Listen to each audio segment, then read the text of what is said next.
because both these issues have started taking somewhat divergent turns in a sense. Coming out of a period when geopolitics and globalization were quite closely intertwined to one where I think that sort of combination is coming apart.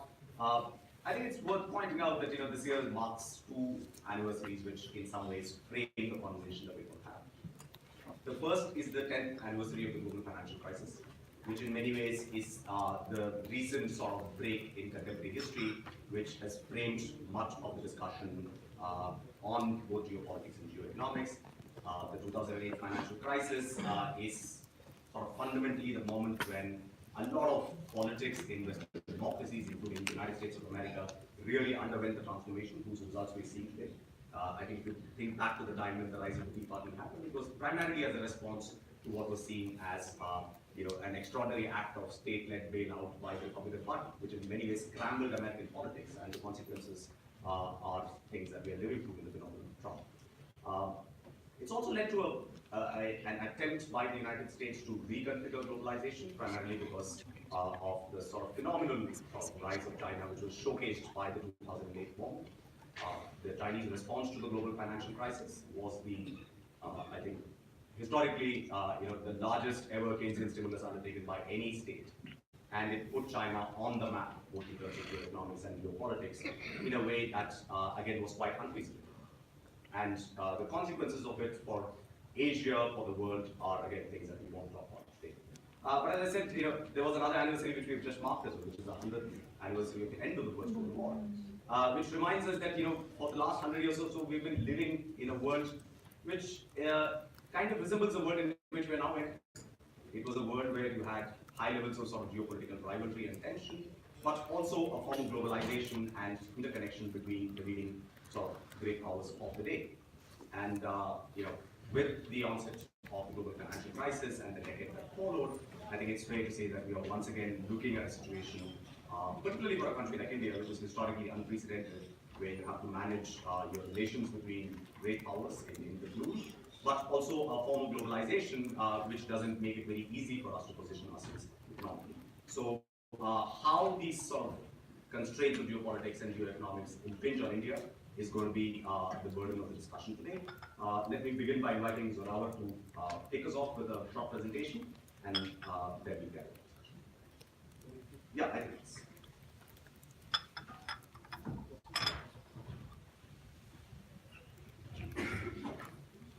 Thank you so much, Sheena, and delighted and honored to be part of this panel. So we thought that it would be useful to set up this conversation by three sort of fundamental questions that aren't particularly innovative, but they still dominate most conversations that we're having today in India on changing world order and what it means for Asia and India. So, if we step back, what does the past really tell us about this power transition, about dominant powers and rising powers? So, you have this fascinating thesis by the Harvard political scientist Graham Allison, who, with sufficient amount of evidence, has shown that 12 out of the 16 past cases when a rising power confronted a dominant power, the result has been a violent struggle. Even from a world system's geoeconomic perspective, looking from the works of, let's say, Robert Gilpin, Emmanuel Wallerstein, Giovanni Arrighi, an underrated but a fascinating political economist, we see these cycles of how a dominant power builds a large global division of labor. But in that process of interdependence, power starts diffusing towards the periphery, and this generates a disequilibrium. Now, that disequilibrium really means that the dominant power cannot or lacks the capacity to uphold the order that it's built, and it needs the support of its rivals to maintain the longevity of that system. Now, that transfer of power never really happens seamlessly, peacefully, and I suppose the fundamental challenge for us in Asia, for rising powers and for the dominant power is how do you ensure that this accommodation happens in a non-violent manner. So that's really the policy challenge, the theoretical challenge. Two of the instances of a peaceful power transition are actually quite extraordinary. You look at the transfer of leadership from the British Empire to the United States in sometime at the Second World War. It was a fairly seamless, a voluntary and transfer of leadership and responsibilities. But what defined it was fairly culturally similar powers sharing and passing the weight to each other. Does that exist today? I don't think so. We don't have that. The second case of a peaceful power transition was, of course, the end of the Cold War. You had one superpower that practically unilaterally calls an end to this ideological confrontation, and it even goes further by disappearing from the scene. Again, I don't think we are going to see the Chinese, Russians, Iranians, Indians disappearing from the scene in any time hurry. So we're really grappling with a changing balance of power. One structural facet, of course, that changes everything is the presence of these new military technologies, of course, the nuclear revolution. That has changed the ballgame completely. So the idea of a violent assault on the status quo by the rising powers is simply unthinkable. So it's going to be through new mechanisms, new means, and that's something which is the challenge today, because limited military conflicts can't really change the status quo completely. So, ironically, the present international order is resilient because of these new technologies that have come in and diffused. E.H. Carr, Edward Hallett Carr, writing in 1939, had laid out some fascinating conditions for what a peaceful power transition would mean. He had suggested the first condition was that the rising powers must possess a certain amount of leverage to put pressure on the dominant power to make concession. Because if you do not have credible leverage, the other side is not going to make those concessions. The second condition he had said is the dominant power has a moral responsibility to share power with the rising powers. So I think he was talking to the British Empire that if you do not share power, you are going to collapse the system, and which is what happened really. Theorists more recently have added that even the rising powers have a moral responsibility to provide space for the dominant power to retrench, retreat, and forge that accommodation. So actually we see this in Chinese discourse. If we step back and be dispassionate, I think the Chinese recognize that to the level of American insecurity today, I think they're aware and conscious that their choices and actions can change or the pace of trajectory of the dominant power. So we of course will have contrasting opinions on what it means and are these conditions, how do they apply today. One of the other things I want to add is the Asia's rising powers are a little different from what the traditional Western powers were like.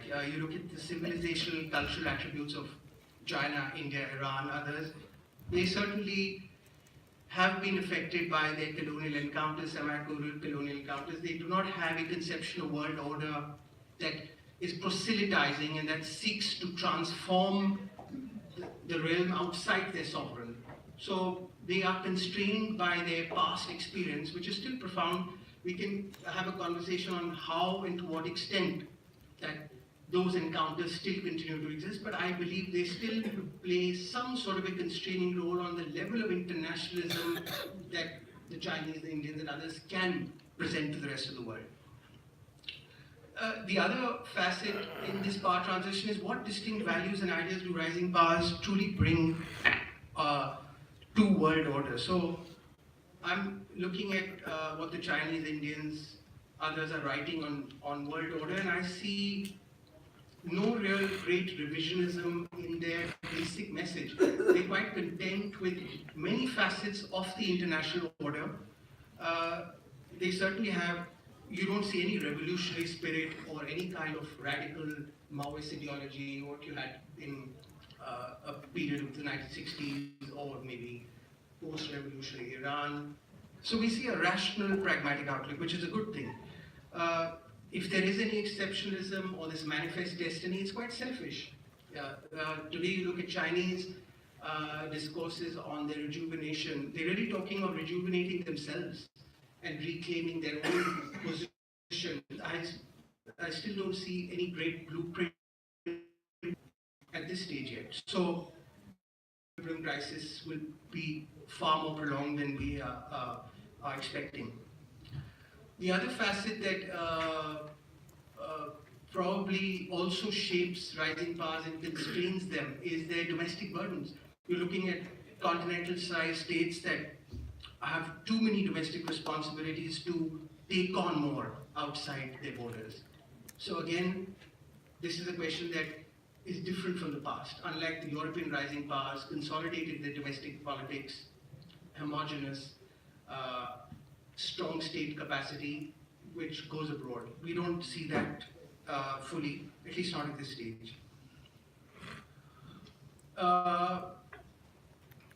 And if we add here the proposition that the main challenge to Western foreign policies and globalist visions are also coming from the breakdown, as Srinath laid out, the breakdown of the neoliberal consensus within Western societies, that today the Western body politic simply is not in a position, or certainly does not seek or perceive benefits from this status quo. So ironically, there's a Janus-faced challenge for Western strategic establishments where their own societies truly are unwilling to bear the burden of that world order. So this is perhaps a positive, that it can in some sense lead some of the dominant powers and coalition to forge a modus vivendi, because both sides, if you look, have domestic problems and upsurges. So I'm thinking of maybe the Congress of Vienna in a new format where, what was it really about? It was about stabilizing the domestic status quo and reaching a modus vivendi, because you felt internal pressures, and the internal pressures in Western Europe and North America are going to only increase in the coming years. So does that allow them to forge some sort of an accommodation with outsiders? Because the Chinese would be quite happy to stay most Chinese this week. Returns we need to make in our foreign policy if this balance of power has already changed and is continuing to change. So we have two really broad views on this. One is the posture of a multi-directional, multi-alignment policy will not work, and you need to pick a side, you need to integrate with one bloc, because it's too dangerous and unsustainable. I would say that's still the minority view. The dominant view is that a multi-directional foreign policy is precisely what you need if power is diffused across multiple power centers. So I find this quite interesting. If you look at some of the most important communiques that India has signed on with the three great powers today, the United States, Russia, China, and if we assume that that reflects some of internal thinking, so with the United States, we proclaim a commitment to an open and free order with a particular focus on the integrity of the maritime commons. So that's one facet. With Russia, we legitimize multipolarity, pluralism, inclusive security architectures, UN-centered norms and sovereignty. And then with the Chinese, we speak about a common interest in a liberal economic order, as well as a rules-based multilateral trading system. At Wuhan, we, and this is the Indian press release after this very important meeting earlier this year between the Indian and Chinese leaderships, it states, we both agreed to build an open, multipolar, pluralist, and participatory global economic order. So it's not at all accurate when observers say that India is being all things to all powers. I would interpret what India is doing is, it is reacting to the diffusion of global power and the fact that different great powers' interests, visions and goals coincide with India's in different domains of power and issues. And wherever each issue coincides with India's preferences, it signs on to those. So I find it troubling to to deal with the argument when they say this is not sustainable. It only becomes unsustainable if you buy into the narrative of the Cold War. But if you don't do that, I think you can sustain this for as long as you like. Finally, on the geoeconomics, this is, I think, perhaps the biggest challenge in terms of how do we deal with the consequences of the changing globalization pressures on South Asia. So, two aspects to me stand out. One is the period of the pre-crisis phase, from the early 2000s right up to the crisis, and even now. Much of South Asia, I mean, some of these statistics, which many of you are familiar with, 95% of South Asian trade is with the rest of the world and not amongst each other. That's absolutely mind-boggling. Another statistic, only 1% of total investment in the subcontinent is intra-regional investments. Again, extraordinary that considering that India accounts for 80% of the regional GDP, it's simply absent from the scene. So one might respond and say, so what? We've been getting along with this process fairly fine. Why can't we continue this? So for two reasons.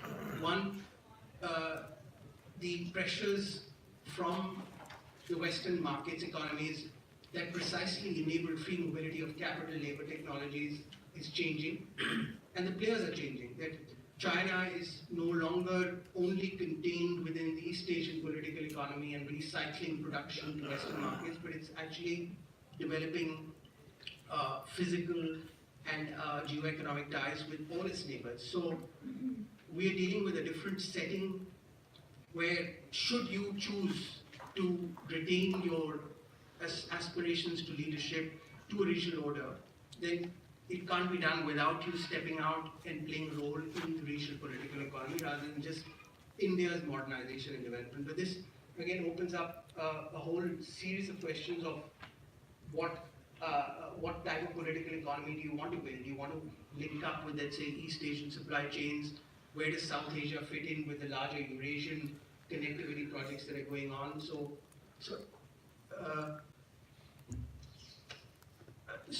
one of the, I would just sort of leave maybe one question that sort of strikes me is, what are these competing visions for India that we keep talking about, or at least implicitly in the backdrop of all conversations?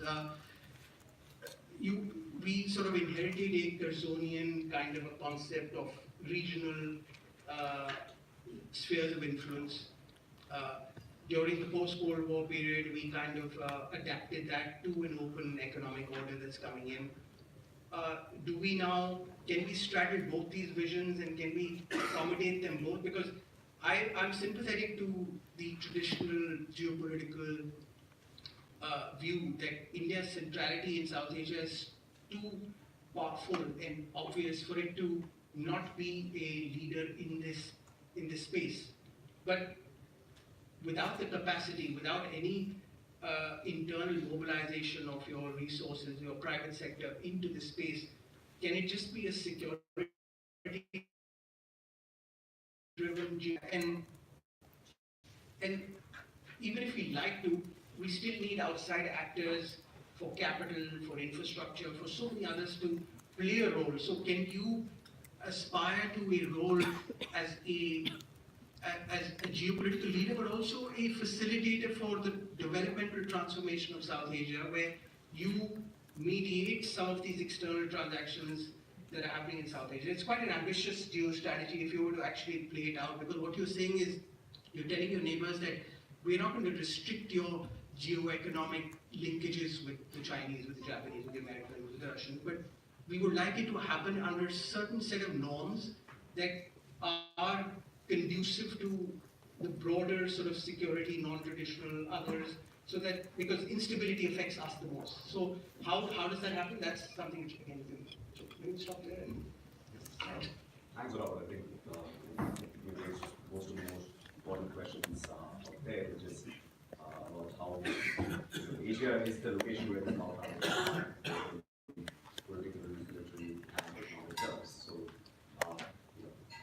Mr. Menon, maybe you could sort of give us some thoughts on how you see this. So that was raised so many questions. I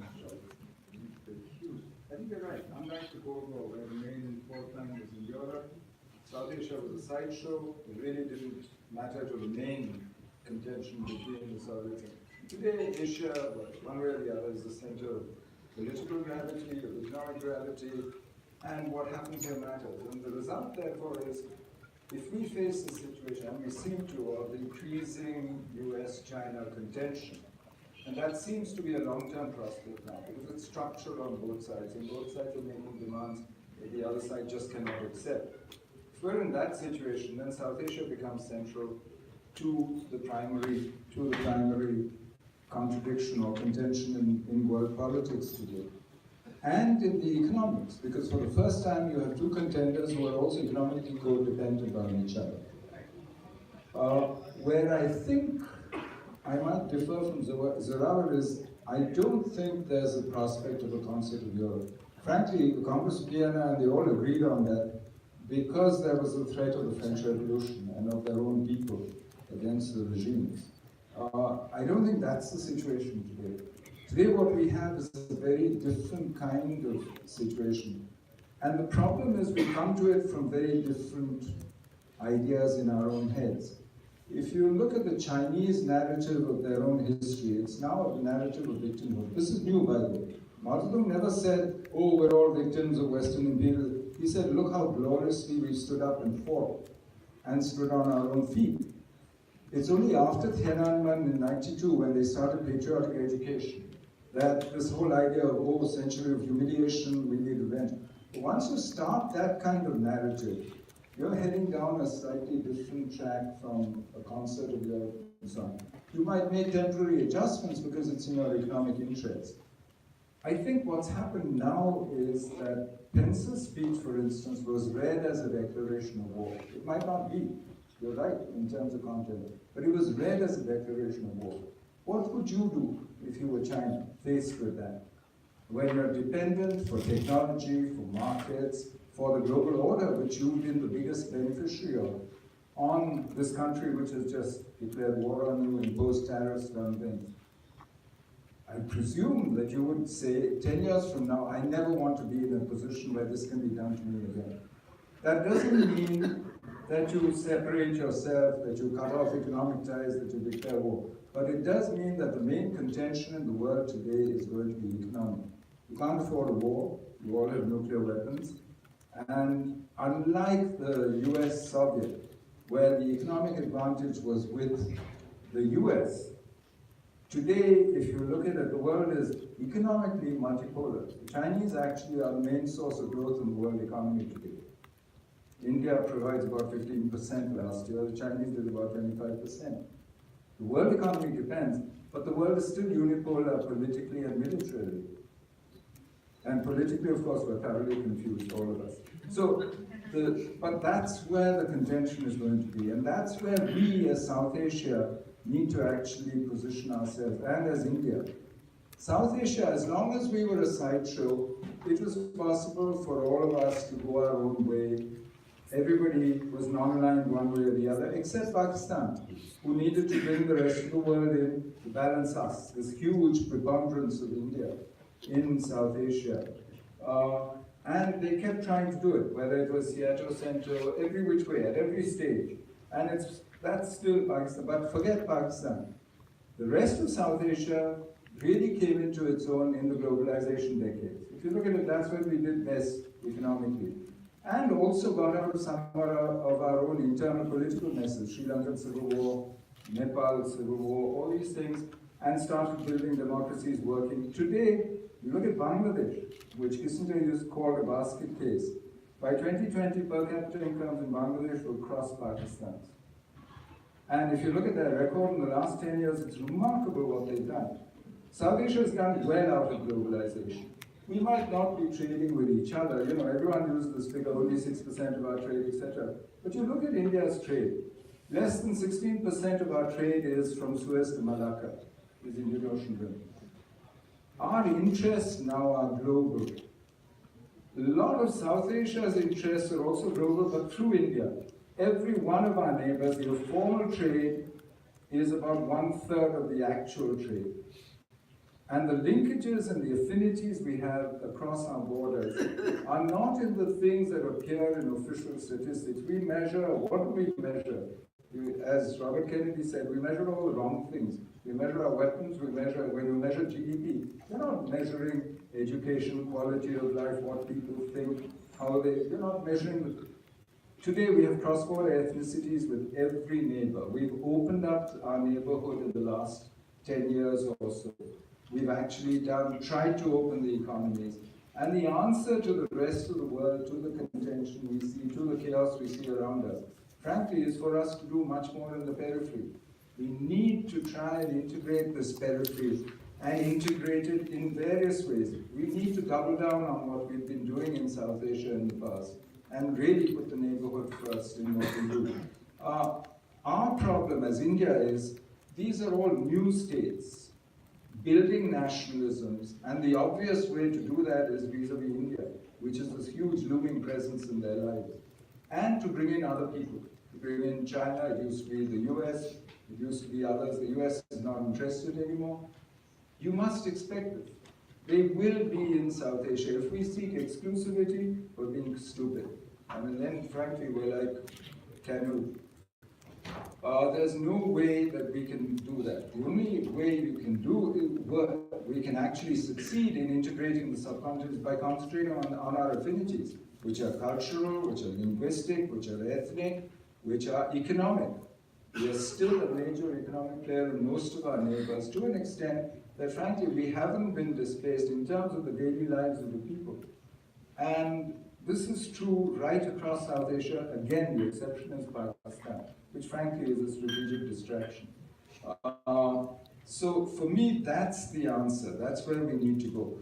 How does this tie into the rest of the world, where the world is going?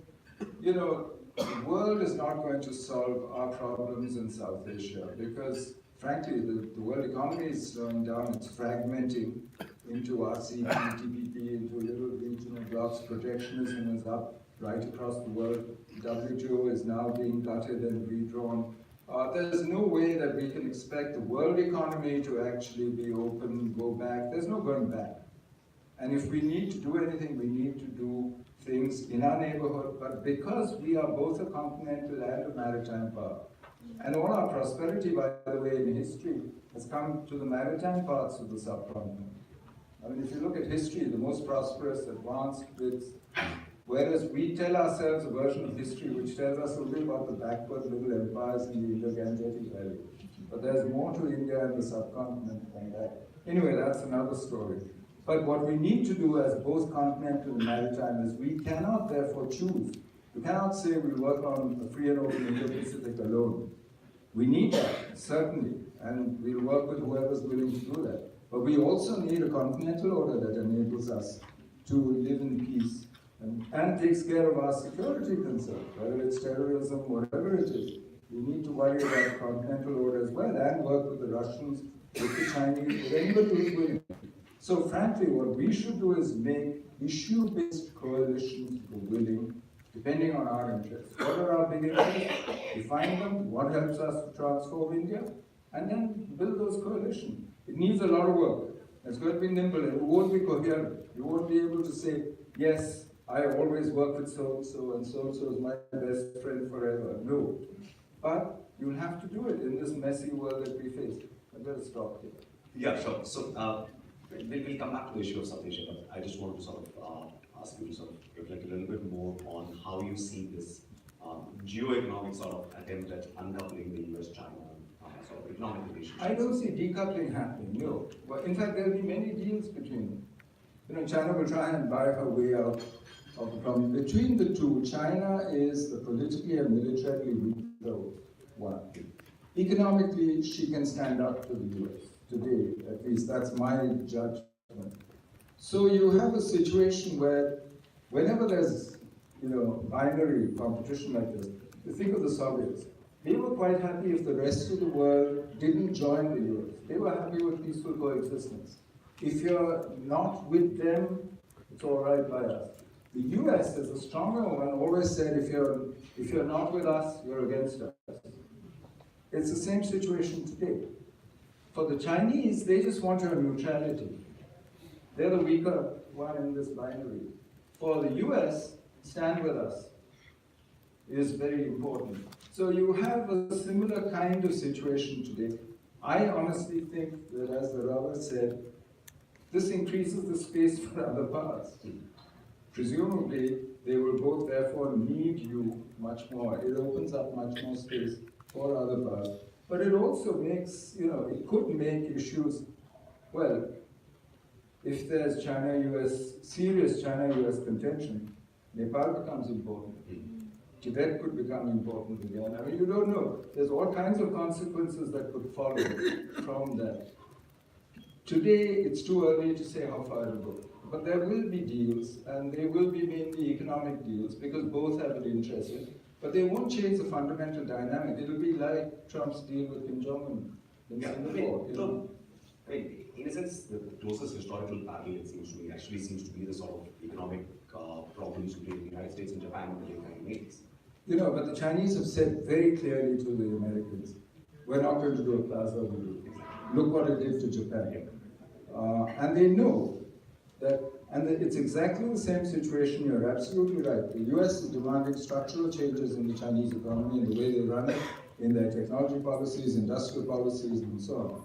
All of which would dismantle the apparatus of power of the Chinese Communist Party.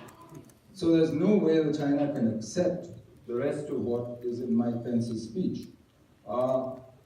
So both of them threaten the other with exclusionary policies. You look at the South China Sea Code draft presented by the Chinese. It says nobody will do any exercises with an outside power without consensus, meaning China has a veto, or allow outside companies to operate in the South China Sea. The US does a new NAFTA agreement with Canada, Mexico. It says, if you do a free trade agreement with a non-market economy, then this doesn't stand.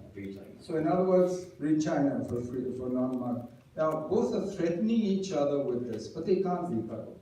And there's no way that you can actually work. So there will be economic understanding, but the basic dynamic of competition, once they're convinced that, look, we've been humiliated and treated so badly, we need to get to a position where we can't be treated like this again, and our weakness exposed, then, there's no going back.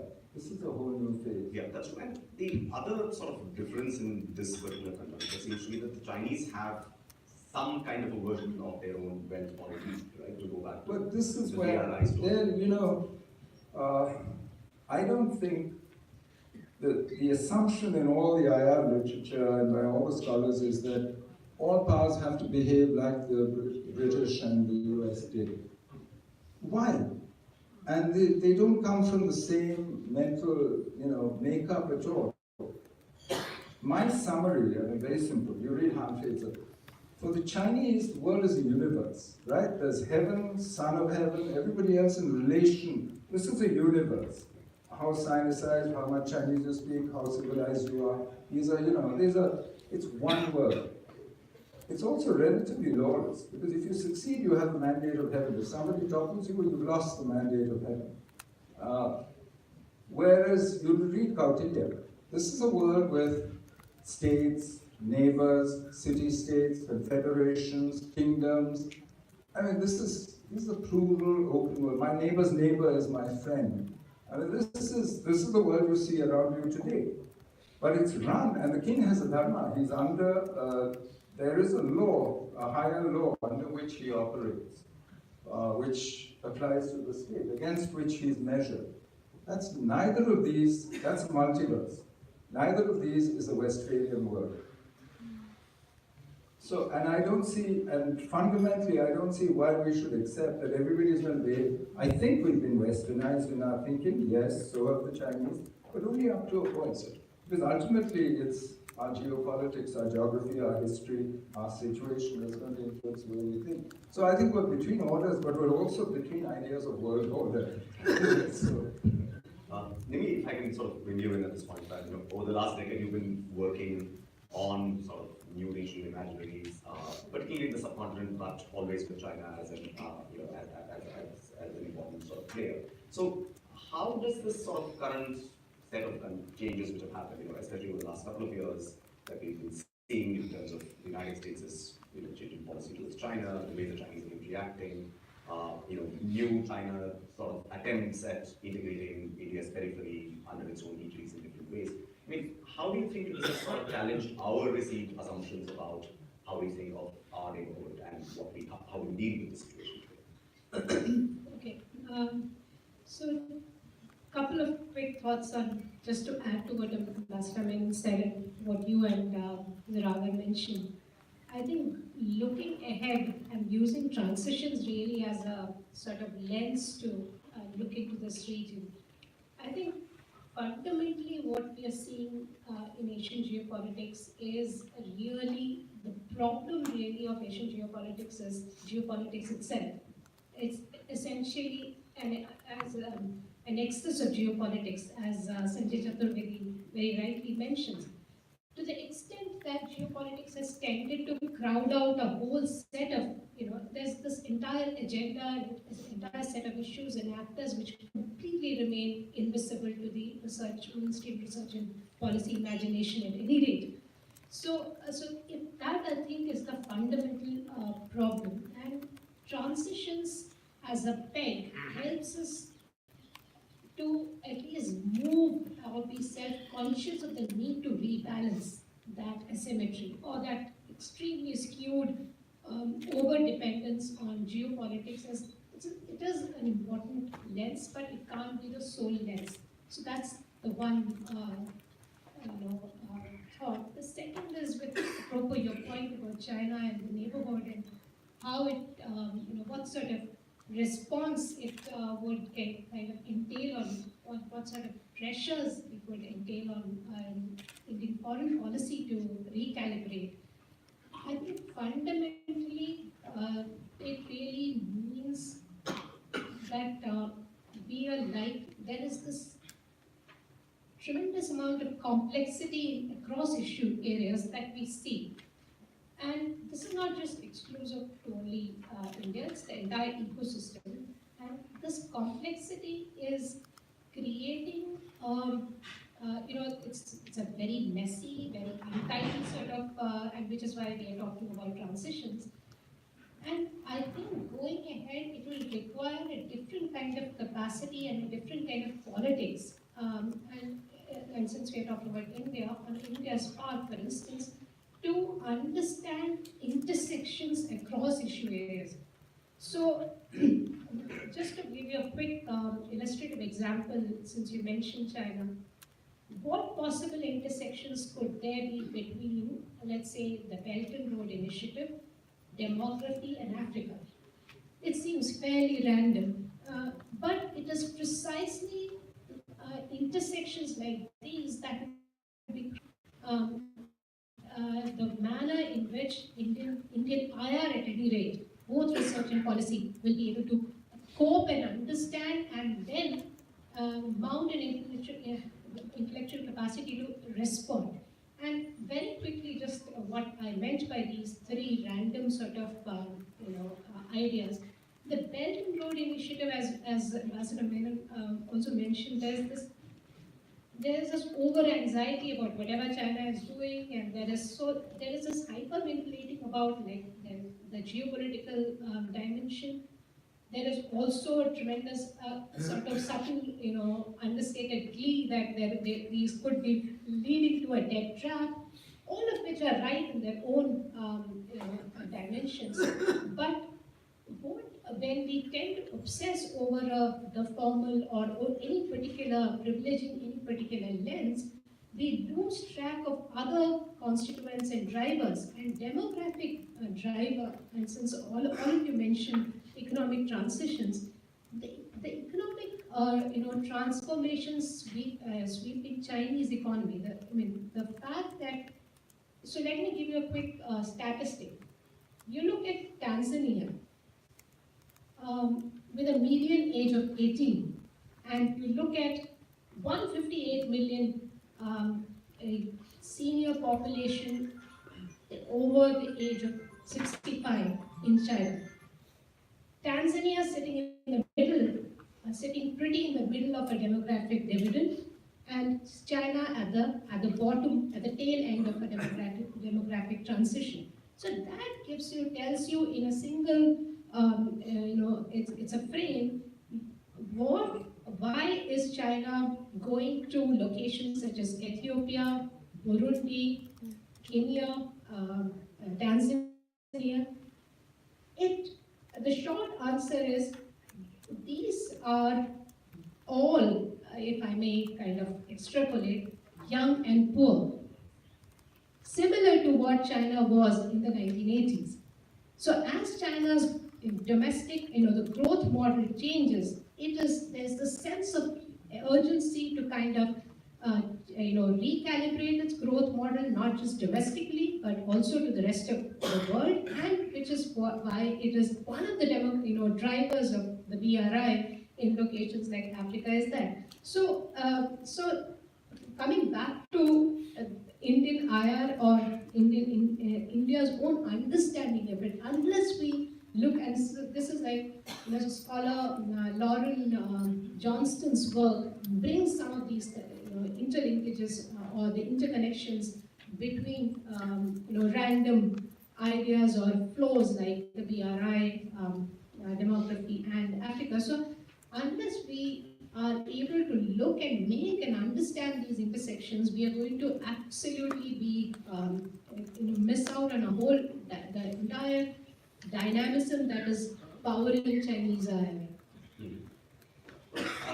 Rather than come back to one particular point which you raised, which is about saying that listen, India has, so broadly speaking, a couple of options in terms of the way that it sees SSA. And some of your work, including the forthcoming book, has talked about how India has had various kinds of regional role conceptions in the past, and how those have sort of been influential in the way that they shape the way we think about problems, right? I mean, in a sense, as Ambassador was pointing out, at the end of the day, everyone has certain frameworks coming out of your geography, historical imagination, and so on. Now, what do you see are the sort of potential frameworks that are on offer, and which one of these would you sort of plumb for, in terms of saying that that gives you the best degree of flexibility in the way that you think about it? So yeah, I also ask the hard question. So my contention in the book was that these frameworks that emerged, the Nehruvian framework of peacemaker role and what followed the security role, these weren't sort of pulled out of a menu. They emerged from experiences and encounters with the world order at that moment and the lessons that policymakers drew from their particular formative experiences. So, for example, Nehru draws this lesson where two major confrontations, power transitions that end in complete disaster for the West.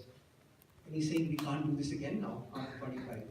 The nuclear weapons have changed the game. But it's not just nuclear weapons, he's talking about this even before the nuclear revolution. And then he actually goes about and he crafts a foreign policy. He's in a snapshot really talking about cushioning the power transition. India's of course there. You can't wish away this. How do you cushion it? With weak resources, he goes about and he plays this role. Yes, eventually it sort of fizzles away for various other reasons, but I've come to the period when it worked. Now, are circumstances today there for that kind? Why not? In certain issue areas, of course you can, right? Like you can be a swing power on the multilateral trading system, for example.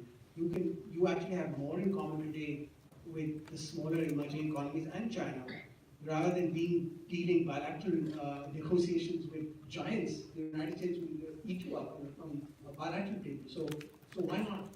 Even on security issues in Afghanistan, you can be the bridge between two competitive dynamics that are playing out as we speak. Right, the Russians are back in the game.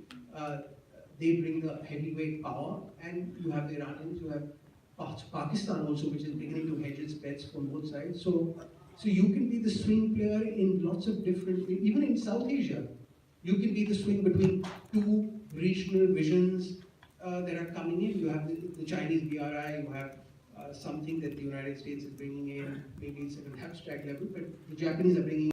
International politics is fundamentally about the cyclical sort of changeover of some great power from one level to another. Many of these have been violent. It doesn't always have to end up badly, but it's unlikely that it will sort of go smoothly and things are likely to be problematic. The second is to say that the history of international politics is really like history of everything other that human beings have done, which is an attempt to achieve greater mastery over their circumstances and situations, right? So, and in international politics, the two divergent influences of, say, freedom and dogma, and how do you sort of, so in a sense, it's about building institutions, it's about managing complexity of new situations which come. And in that context, it seems to me that Asia is very sort of completely, in a sense, anomalous in some ways, right? I mean, institutionally, it's the most undeveloped part of the world that you can think of in international context, right? I mean, there are a few important things like ASEAN, but when you think about all the various parts of what we call the continent of Asia, it's very difficult to think of any kind of security organization, any kind of economic organization, any attempts to how do you manage the kinds of difficult problems that come. So in a sense, institution building seems to me to be one of the central challenges in the Asian context. And I mean, yes, India can sort of have its partnerships, it can sort of do various things with different people, but how does it contribute to that aspect of it? This idea that we need to be able to sort of contribute in a positive way to managing the complexity of our movement, rather than just thinking that our turn is just to pick and choose the side in this singular game that we follow. To go back to where you started, both narratives are actually true. The trouble is they lead in opposite directions. The second narrative leads you to saying that if you look at the world today, more people live longer, healthier, wealthier, more prosperous lives than ever before. I mean, a higher proportion of humanity. So if you actually look at all the other indices, which is health, education, all the other things, we're actually doing much better than we've ever. If you look at it the first way, as a history, as a story of great powers, and then the world's a mess. And we're heading for chaos, and there's conflict coming, and I mean, that's the traditional, and that's why I say we need to break out of that old era, because both are true. Because the trouble is that we now think as Westphalian states, and behave like them as well. And we see insecurity around us. You look at the world's greatest arms race in Asia, I mean, it's in history ever. So both things are true. How are you going to reconcile this in a theory? I don't know. That's Nimi's job. I don't have to worry about it. But how do you deal with it in practice? I'm not sure that institutions are the answer. Every institution reflects like non-alignment or whatever you want to call it. It's going to be a messy world, so you'll have to deal with it. But you have to keep managing that change. And I think you take it for granted it's going to keep changing. So I'm not sure about the institutional part of it, but maybe you're a structuralist. I don't know. No. I mean, when I meant institutions, I was just saying that developing habits of ways of doing business, which are predictable, and precisely around the kinds of things. It doesn't have to have and habits of cooperation. Exactly. But do you think, it's possible to do that? I think it's easy to do actually, because here you have some of the world's largest trading nations. They have a common interest in maritime security. As long as you don't make it about rights, who owns this place, is mine, yours, and you make it about security of sea lanes, everybody has a common interest, whether it's US, China, India, all of us. All of us, certainly. Anybody who's in a global supply chain has an interest. And if you look at it, that's why I say issue-based coalitions are willing. And you see who has an interest in there's not going to be one provider of global public goods, one person who provides security. There won't be one security architecture in Europe, because that again is institutionalization. And so, for me, that's really where we're likely to go if we are sensible and rational. But we're assuming here that everybody is rational, sees their self-interest. I mean, we have to make that assumption, but we know about human folly. You mentioned the First World War. We know the stupidity that people are capable of, unfortunately. So that's why you need to put in crisis management mechanisms and all the CBMs, the other stuff, which lessens the risk. I mean, the best example to my mind is what India and China did on the border for the last 30 years. Where we've actually made it the most peaceful border we have. The most disputed, but the most peaceful. Do you want to sort of just come on to that point? Thank you. So just to add to what Ambassador Menon said, I think we also need to, and to your point about Srinath, about institutions, I think if you were to define it also as a set of norms and standards and rules, then developing habits of cooperation, then definitely I would say institutions are key, but it also means throws up a tricky issue because it also calls for, at least at any rate, a leader or a country with aspirations for regional leadership. At least it calls at any rate tremendous a sense, a certain amount of institutional stamina to be able to invest in process-based mechanisms. And I don't think, I'm not sure if I see that investment, because there's, on India's part, you see a certain troubling stop and start sort of a cyclical sort of pattern in India's engagement with the region. And this is just, if I could just respond, I mean, take Zaragar's point about the India being surrounded by small neighbors. But I think it's also that is where the nature of politics and nature of leadership that India is going to invest in becomes key, because as we have seen in the events of 2013 and 2015 in both Bhutan as well as in Nepal, where we were actually very quick to display a very an aspect of geopolitical bullying, and suspending fuels and subsidies, and we could have any number of rationalizations, but it was geopolitical bullying, all right. So what kind of a leader is India? What's the sort of self-image it has? And here I was thinking there's this very brilliant phrase that Carlos Pennant used for Brazil, which applies as much to India at any rate. That I'm trying to borrow that and to apply it to India. India, it looks like, at least from its practices, India appears to be a leader of the last resort, interested in just playing the role of a fireman and stepping in to douse the occasional fire.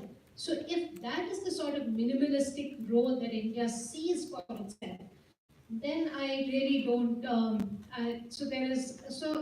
Even um, foundational ideas. When we talk about normative transitions, foundational ideas like peace, conflict, justice, what are the different counter constructions or articulations by India? Peace, it slips off our tongues very easily, and we talk glibly about adherence to peace. But when you look at even the conceptual literature on peace, as Lisa Scotch reminds us, it is at a very etymological adolescence. The concept itself is like, we talk about peace, but what kind of peace are we constructing? And similarly, we talk about conflict resolution, and when we all of us know that conflicts rarely end neatly. So, what is it morphing into? Is it transforming into? And what can we talk about concepts as heavy and as baggy as peace and conflict without a notion of justice? So what is the Indian conceptualization on justice, for instance? Many of these questions are not esoteric. They are deeply central to any normative architecture, especially when it looks at regional conflicts. For instance, India's absolute abdication of responsibility in the face of regional crisis, the Rohingya issue, where India actually frames it as an internal issue, and you have more than a million sitting next door, a million stateless population sitting next door in Kuttapalam, and India, the regional hegemon aspirant, calls it a internal crisis. So that's the level of normative application that you're seeing. So I guess there's a lot of heavy lifting that it will have to do, and it can't do the stop and start sort of a cycle. Right. Okay. So we have about 15 minutes. So can we open up for some questions from the floor. 10 minutes, yeah, okay, sorry. Yes. So yeah, any questions from the floor?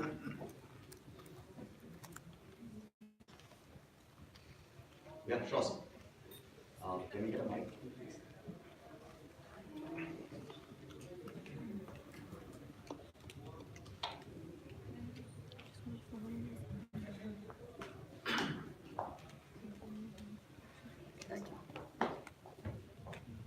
I'm Suresh, my MBA journalist. I wish to know from Mr. Menon, sir, what will be the impact of China being an observer in our SARC?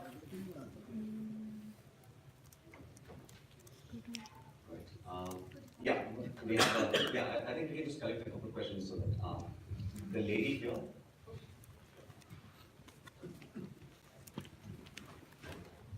Thank you. We're just talking about China, and if I see China wanting to be a leadership position, I do not see in that leadership position or the hierarchy of the world which China perceives India figures at any upper levels of it. In the sense, it only sees US as a contender or taking the leadership with US, barricading as a bipolar world or something like that. And India does not figure there. So how does India want to, be a position of a multipolar world and figure itself into that framework? Would it be able to engage China into that? Or would it be something like, okay, we accept your position and yet be a part into this global equation? Sure. Thank you. We have one more question there, and then we can sort of go around with this one. Yeah, okay, sure. We'll come back to you. So I have a two-part question. So one is, as we talk about South Asia and the crisis happening around us and the various types of crises. So yesterday we were talking about climate change. So if we see our neighbors and the amount of coastal erosion that's happening, migration is going to be a huge issue in the coming times. How do we see this playing out in our geopolitics as we go forward? The second question that I have is that as we talk about this multipolar world, it's not only going to be states that are interacting with each other. So how do we see the role of other actors and what kind of a role should they be playing in this going forward? Sure. Can we just get one round of responses and then we'll do another question? But about China as and there must be a major cause. And if you look at Chinese behavior, they've actually treated you with considerable respect. They might not say so, but why should they? I mean, they think the preeminent Asian power today and tomorrow the world. So, I don't think you should go by what any country says, not just China. Go by what they do and watch, and then judge what their priorities are and where they're actually heading. And especially in this case, I don't think they take us lightly at all. We make so much noise about China, but do very little actually. So if you just went by what we said, we are China obsessed as a country. But that's not, our actions don't prove that at all. And so you have a sort of mirror image here we're perfectly made for each other. Anyway, on climate change, migration, the other big issue, of course, is urbanization for both of us, and I think these are huge issues. But the reason I was saying we need to look at the rest of the relationships, not just Paul Mill and what states do, is precisely what you said, the non-state actors, they're holding up the sign, so I have to stop. Yeah, maybe you want to talk a little bit about migration. So what we are seeing also in South Asia is essentially a securitization of a whole bunch of governance issues, whether it's development, climate change, migration, and where is this coming from? This is essentially, and this is the component we couldn't get to talk about in our conversation. It reflects the changes or the very stark changes that are taking place in the global order itself, where you have not just I would say its character is not just really by the ending of US hegemony, so much as an ending of the liberal hegemony of the US. And it's the change in the liberal component that is actually key to understanding the changes in the global order. And to the extent that it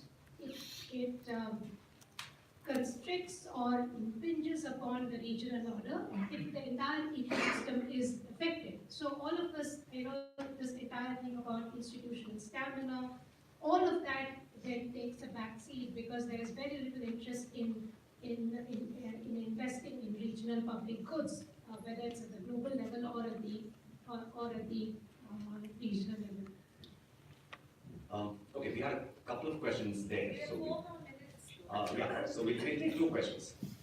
Yeah, it's for you to sort of demonstrate. Hi. Yeah. And yeah, here and then second. Yeah. Yeah. Hi. My question is to anyone who can answer. I mean, so No, it's okay. Just speak up. yeah. So India has been called like an emerging power for quite some time, and in the presentation there's a mention of India aspiring to be a hegemon in the region.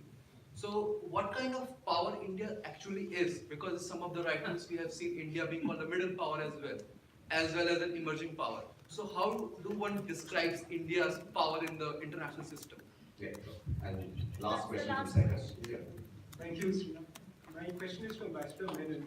Yesterday at a panel, one of the speakers spoke about how the Chinese economy and the investments that the Chinese are making has not really crossed their boundaries, and whatever it has crossed is in a very limited sphere, unlike, say, the American economy or American investments. Keeping that in mind, we are also looking at industrialization 4.0. People abroad, tourism, I think today, and the popularity of Wolf Warrior 2 in China. I mean, it shows you that the Chinese don't think anymore of being limited within their borders, and certainly that's no longer true. So for me now, actually, it's from the China. I don't see China operating purely within her nation-state boundaries. If anything, she's making them completely porous with Belt and Road, with these major attempts to, and now military bases abroad as well. So if you look at it as over the last 5 years, certainly, this is a very different set of behaviors. Nimi said, I think, and rightly, it seems to me China's in a hurry. Your demography doesn't work for her, if her economy reverts to the mean, the world is reacting, the neighborhood, etc. So, and all of us have this threat of what you said, the big revolutions, energy, digital manufacturing, artificial intelligence, and we can foresee that the world is going to change fundamentally, but we don't know how it's going to go, and frankly, none of us is ready for it. And we're not driving this change, not India, not China, not anyone. So what are we doing? We try and increase our policy options in every sphere. And we try and see that we're prepared for that change. So we look for bits and pieces. The Chinese have made their bets. They've chosen AI, they've chosen 4 or 5 technologies, and they've listed them, 6 actually. Listed them, they've said what they want to be, and they've said where they want to be in the world by 2025, by 2030 for each of them. We haven't quite done that yet. I don't know which method works. Because their method can lead to spectacular success, it can lead to spectacular failure. It can fall on our face. We, with muddling along, and trying a bit of everything, if we can find things that work in our situation, but don't ask me to predict, please, something so difficult, or to prescribe exactly where we should be. But well, thank you, sir. Rahul, yeah. Any last thoughts? So if I had to sort of outline 3 possible roles that India can play simultaneously, would be pursue a sort of a developmental role in the neighborhood, promote a balance of power in this Eurasian Indo-Pacific space, and simultaneously contribute to stabilizing those parts of world order that are under stress. So can you do all 3 together? I think it can work because there's some harmony in all 3. Because so the concept of having a single dominant role conception no longer plays out. So you're playing multiple roles at the same time. There might be tensions between some of these choices. So if you're going to do a development role in the neighborhood, can you be balancing some of the actors who are suppliers of capital? So making those trade-offs choices is going to be beneficial. But I think you can play multiple roles and it can work. Yeah, sure. No, thanks. When the question was asked about what kind of a power, I was just reminded Ambassador Shamsaran is sitting here. In one of the first columns he wrote after when he stepped down from government, he called India a premature power. Saying that it's a paradox, that you are seen as this very important power, but you're such a poor country. And it was exactly what he was saying. So I think, not just today's presentation, but even what we did earlier in the day bears out that insight. And I highly recommend that those of you who are here, please do stay back. We have a plenary session which Ambassador Saran will be moderating. So we'll continue this discussion there. But in the meantime, thank you, sir. Thank you, Nimi, Robert, and thank you.